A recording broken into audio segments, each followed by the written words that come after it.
Hi there, this is Haley with Bygone Blooms, and in today's video I wanted to talk a little bit about my process for planning out my market style rows and what I'm planning to plant, the things that I'm starting from seed in each of those rows, and the bulbs that I've bought or corms that I've bought already. I'll tell you guys where I got these things and what types I'm using, and hopefully what I'm planning to use them for. So don't mind me as I refer to my notes. I've got them down here so that I make sure that I say everything correctly. I'll include pictures for y'all as well. So as you can see in my snapshot of what I'm growing, I have two 50-foot beds that are about 3 feet deep.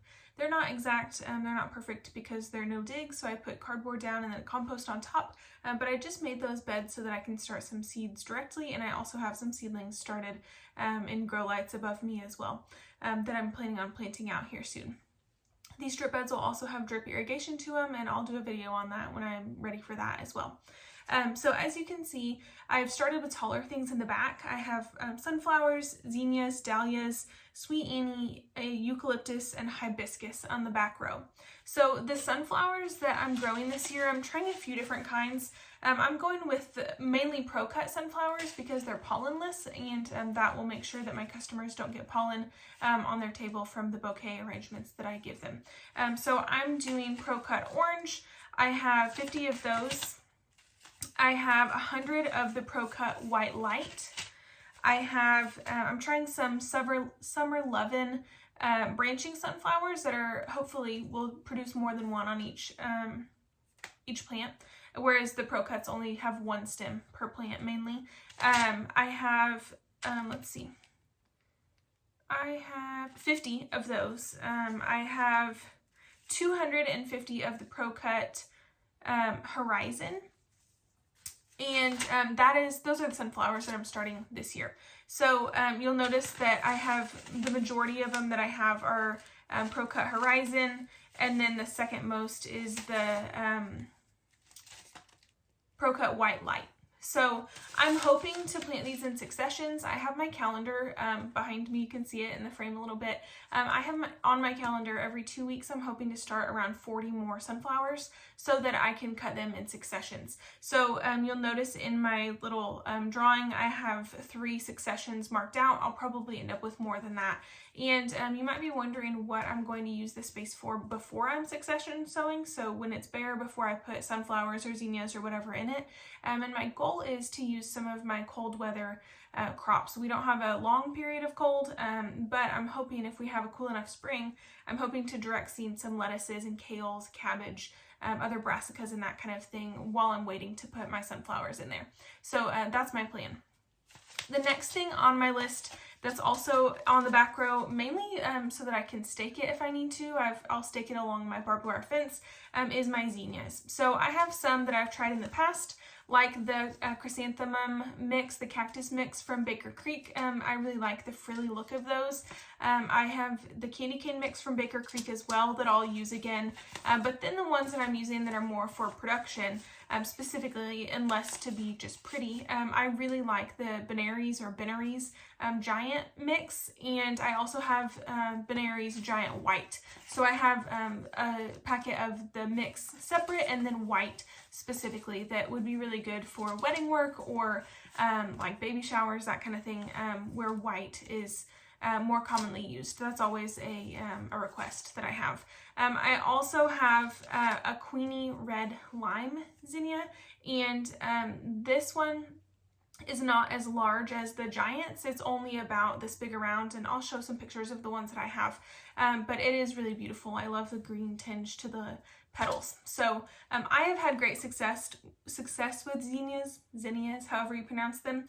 I've had really great success, and I'm planning to succession sow those as well.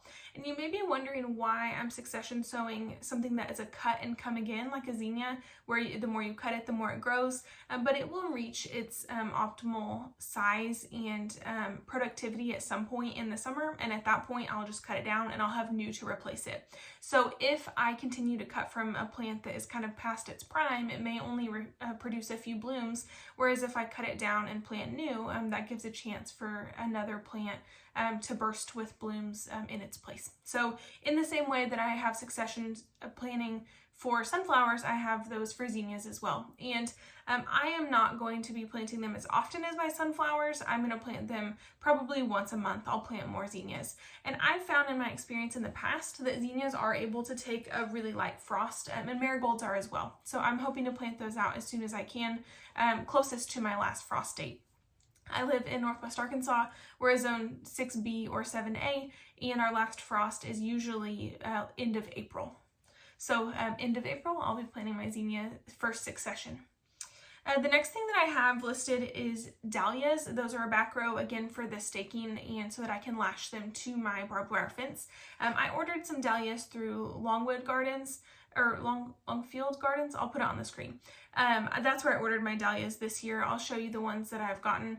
And I also ordered some last year, I believe from Eden Brothers. I had success with those. I dug some of those, and we'll see how I did with storing them, but I wasn't quite sure about that, so I went ahead and ordered a couple more just because I really like dahlias. The next thing that I have is Sweet Annie or Artemisia, and this gets fairly tall as well, so that's why it's on my back row.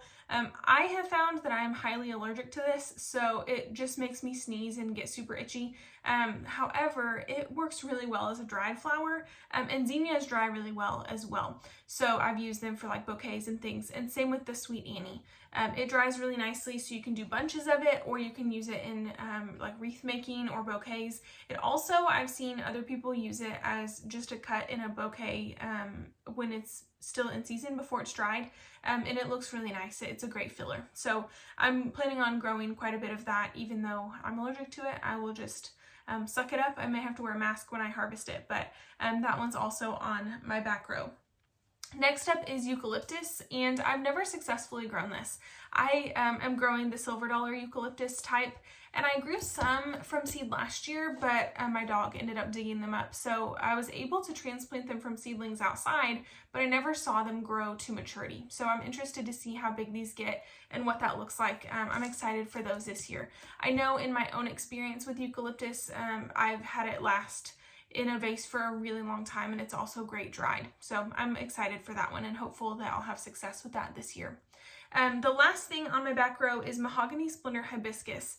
This is something that I wasn't really sure what it looked like grown. I had seen people use it, and so I grew it, and it was a mammoth. It took over my garden last year. I ended up only having like 5 plants, and it easily took up an 8-foot row. And it was something that I could cut on again and again. My struggle with the mahogany splendor hibiscus is, one, you have to be really careful. It likes to wilt, so I would like to harvest it early morning or late night. I've seen people dip it in boiling water to help with that, or put it in a holding solution. I'm going to try that this year. But as a floral designer, I just don't really know how to use it. So it's a like maroon purpley color. It looks nice in bouquets with like deeper autumn tone or fall tone flowers, but I just don't find myself making those a lot. So I'm hoping to find a better use for it this year. I'm not growing as much as I did last year. On the second row of my seedlings, or my plant starts, I guess, my second market row, I have things that are a little bit shorter just because they don't need staking as much, and I still might use like netting or something, but these are things that grow smaller, and I'm not planning on succession sowing these necessarily. I'll just put out what I have. So the first thing on the far left is ranunculus, and I ordered these from Longfield Gardens as well. I'm hoping to have success with those. And then next to those is Lisianthus. I'm growing the apricot Arena 3. I have the pelleted version from Johnny's, and honestly, this is a 50 pack, and I only have like 10 or 15 that have made it. I did a poor job of, I planted different seedlings in the same tray that needed different things, and so all my other seedlings were ready to be moved on and ready to be out from under the humidity dome, and my Lisianthus just weren't. So I have a hard time with, because it takes so long to germinate and because they're so fragile and tiny, you just really have to be cautious about making sure that they have enough humidity, but not too much that they rot, and they have enough moisture, not too little that they dry out. They're just really fragile at first, and I haven't really been able to get over the hump with those. But hopefully I'll have a couple that make it. Even if I just have 10, it would be a good experiment to see if they actually become something that's worth cutting. They're beautiful in pictures, so I'm hopeful for those. After that, I have Cresspedia, Sunball Cresspedia. I got it from Johnny's as well, and my hope for this Cresspedia is to use it in bouquets, but also to dry it. It looks really cool dried, and I would like to use it for wreaths or dried arrangements as well. Next up is Status, and I have the Tequila Sunrise mix from Baker Creek I got years ago, but it still germinated fine. I've never grown snapdragons before, and so I'm hopeful that they'll do well for me. And I mean, so far they look good. In fact, I can show you. My tray was above me. This is them so far. They're looking nice, and they're doing well. I have them soil blocked as well. So we'll see. I know that there are some really cool varieties of snapdragons. I'm just growing these because it's the seeds that I had. So if I have success with them, I'll order some specific varieties that I like the colors of. These are just kind of a mix. Next up I have Status. So I'm growing the Apricot Beauty Status, and I'm hoping to use this dried and in regular arrangements as well. I think that the apricot and kind of like peachy yellowy colors will be a really good one to mix in with my kind of sunset and warmer toned arrangements. So most of my flowers are in that kind of sunset range. I don't have any harsh, like deep purples necessarily. I don't have a ton of cool toned flowers, and so I'm hoping that my arrangements kind of meld together. And I've seen other flower farmers use the Apricot Beauty Status, and they say that it works well with a lot of different colors. So I'm excited for that one this year. I'm also growing, oh, I got my straw flower out of order. Okay, hold on. Okay, next up on my list is basil. And I have the Genovese Red Freddy basil from Baker Creek that I've had a long time. I'll grow some of that. It's not actually red, it's like really dark purple. And then I also have the Mrs. Burns Lemon Citrus Basil. And everything that I've read and seen says that the citrus basil is really great because of the smell. It brings people in, and I've grown basil in the past and really liked it. I haven't grown the citrus basil specifically, but I've had success with basil. It's one that likes to wilt in the vase, but I like to harvest it at least the night before and make sure it's really hydrated. And by the next morning, you'll know the ones that are too wimpy to make it. Everyone else, if they seem pretty turgid and firm, it shouldn't be a problem wilting after that. Next up, I have Dusty Miller, and I'm growing the Candy Cans Dusty Miller from Johnny's. This is another one that I grew from seedlings last year, and it started out really good, and then my dog dug it up. That's something to consider.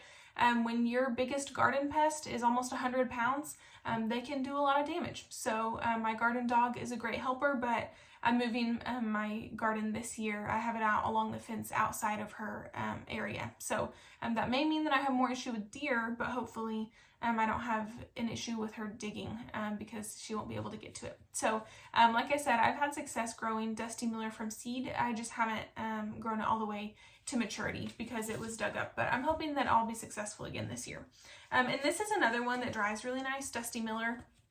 And I found in our zone 6B, 7A, depending on the year, that if we have a mild enough winter, this can overwinter for us and come back. And when I've grown Dusty Miller in the past, even just from cell packs from big box stores, it doesn't really bloom the first year, but the second year, if it comes back, it has yellow blooms that are kind of interest, but I'm mainly just using this for greenery. And again, it's one, because it dries nice, I could use in a dried bouquet, or I could use it in a wreath or something like that. Next up is Bells of Ireland, and I have mine in the fridge. I think probably I need to move them into the freezer for the cold stratification period, and then I'm going to try to put those out. That's another thing that's new to me, but it's just so beautiful that I'm excited to grow it. I'm also growing Bupleurum, and I have sowed some of those into my soil blocks, and then I also sowed some outside. So I'll let you guys know how that goes. But as far as Bupleurum in the soil blocks, what I did was, following the advice of Lisa Mason Ziegler from the Gardener's Workshop, she said to just use the soil block to put them on top and then to put them in a dark place. So I just put them in my laundry room cabinet for like 10 days. They started to germinate, so I moved them out into the light. And they do look a little bit leggy, but I'm hoping that they'll be okay. I didn't want to take them out of the dark before all of them had germinated. So I'll keep you guys posted on that.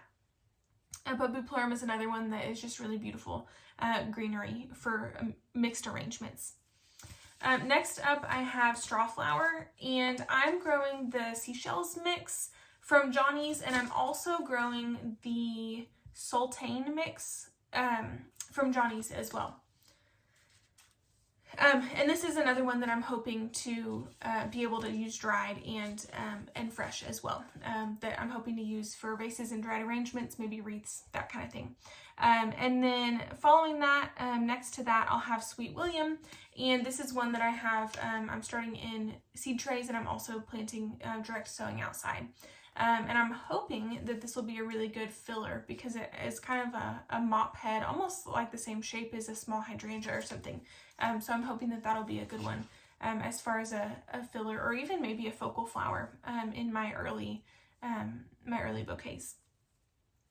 Okay, getting down to the end of what's in my market rows. The last thing is celosia or celosia. I'm growing the Sunday mix from Johnny's and the Rayin mix as well. So this is something that I really like dried as well. It's really beautiful in bouquets fresh, but it also lasts really nice dried. And I'll show you pictures of both of those things as well. So as far as the things that I'm growing in my market rows, the purpose of them specifically is, while they'll be beautiful, it's specifically for cutting. So like I mentioned at the beginning, I'm planning on growing some different things in successions so that I have optimal cutting opportunity. So you'll notice that I'm growing quite a few flowers. I've got sunflowers, zinnias, dahlias. I've got snapdragons, lisianthus, ranunculus, strawflowers. But a whole lot of the things that I'm growing are greenery, like the sweet annie, eucalyptus, basil, dusty miller, bupleurum, bells of Ireland. I know I didn't mention all of them, but it's important to note if you're planning on growing for bouquets, market style bouquets, or whatever that looks like for you, that greenery is a huge part of that. So one mistake that I see a lot of people making, whether they go to a U-pick farm or they're a first-time flower farmer, is that they focus only on the blooms. And while that's lovely, a huge part of the bouquet is the greenery. It gives it weight to your bouquet. It makes it look more formal and more put together, more curated, I guess, rather than just walking along and picking wildflowers. And while some of the things I'm growing do have kind of a more wildflower vibe, for example, in my flower beds, I have native yarrow, I have echinacea, I have rudbeckia, phlox. A whole lot of those things have that kind of wildflower vibe, or something that you might see in like a cottage garden or your grandma's garden. But the reason that I'm growing these things specifically that I listed and showed you guys in market rows is because it's for high productivity, okay? And that's why I have a lot of greenery as well. So a mix of greenery and blooms. The last thing I want to mention is that I didn't place these things next to each other because of like pest resistance or anything like that. And I may find, and I'll update you guys, I may find that I want to move things around in the future where they're located in my market rows. But I just put things that were taller at the back that might need help being supported by the fence, and then shorter things toward the front. And I'm planning on interspersing in my vegetables and things where I have room when I'm not doing successions, when I'm waiting, when I have empty space. So my goal is to not have any empty space at all. So when I plant my ranunculus, for example, in early spring, when they're finished, I'll dig them up, store them, and then I'll put something else in their place. And it may just mean I take another pack of seeds out and just sow directly into the soil, into the compost. My goal is that I'm as productive as I can be with the space that I have. So some people grow on acres and acres, but I just have the two 50-foot by 3-foot beds for my market rows. And I do have some more things that I'm growing in my landscaping specifically, but I mean, it's small scale for a flower farm. So I'm trying to be as productive as I can in the smallest space. And you'll notice that a lot of what I'm growing, almost everything that I've planned, and even in my own landscaping, almost everything is from seed. And that's just because it's the most cost effective. I do have some things that I've planted, like bare roots, like peonies. I've planted some other bulbs and things, daffodils, that kind of thing. But the majority of what I grow is from seed because it's the most cost effective. This is something that you can do too on a small scale and be successful. Remember that the goal is to just grow more and more each year. And if something doesn't work out because your dog digs it up or it gets fried in the cell tray because you forgot to water it, it's okay. There's always next year and there's always more opportunity. So thank you so much for growing with me, and I hope this is encouraging to you guys. I'm excited to give you updates, and I'll see you in the next one.